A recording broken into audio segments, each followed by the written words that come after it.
ఈ రోజే డౌన్లోడ్ చేయండి. మీ ఫేవరెట్ షోస్ చూడండి. ఏమన్నా బయటికి వెళ్ళి మాట్లాడుకుందాం. ఆగు నిషి, అందరికీ నిజం తెలియాలి కదా.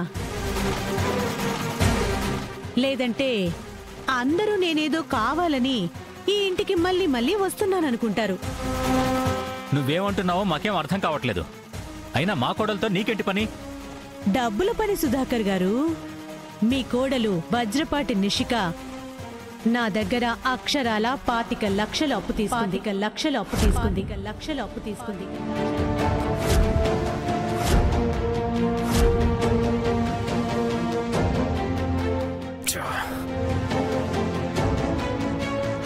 ఏంటి, మా నిషి నీ దగ్గర అప్పు తీసుకుందా? ఏంటి ఇంద్రాణి, కొత్త గేమ్ ప్లే చేస్తున్నావా? నా కోడలికి తెలివి రొంత తక్కువే కావచ్చు, కానీ నీలాంటి దాన్ని మళ్ళీ నమ్మేంత పిచ్చిదైతే కాదు. అయ్యో వైజయంతి గారు, నిషిక మీ అందరినీ పిచ్చోళ్ళని చేసింది. సరే, సిరి కోసం నిషిక తెచ్చిన నెక్లెస్ ఎక్కడి నుంచి వచ్చిందనుకుంటున్నారు? నా దగ్గర డబ్బులు తీసుకుని చెల్లికి గిఫ్ట్ ఎలా ఇవ్వాలో నాకు బాగా తెలుసా. థ్యాంక్స్ అక్క.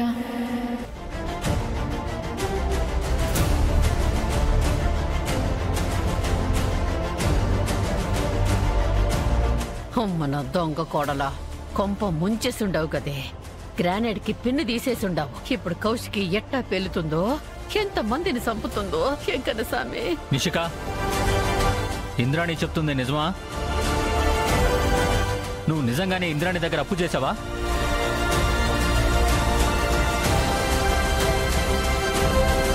అలా మౌనంగా ఉంటే అర్థమేంటి? చెప్పు. చేశాను మావయ్య.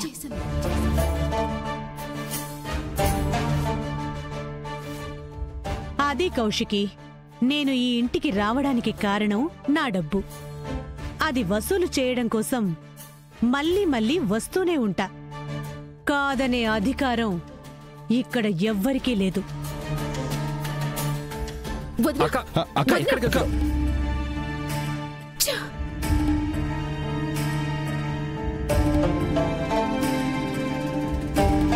అమ్మో, ఏంది అమ్మ ఇంత ఆవేశంగా గదిలోకి పోయిండాది? గన్ను తీసుకొచ్చి అందరినీ కాల్చి చంపుతుందా ఏమి?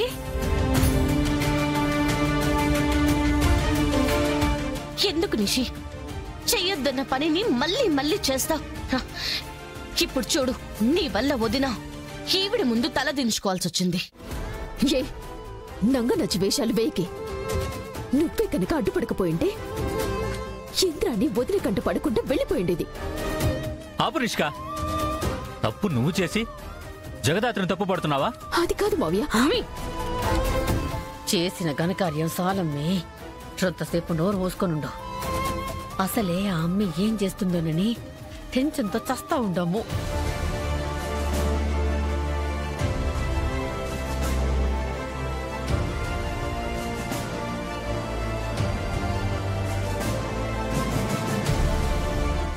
వదినా, అది ఆగో. నీకు నిషిక ఇవ్వాల్సిందే 25 లక్షలే కదా?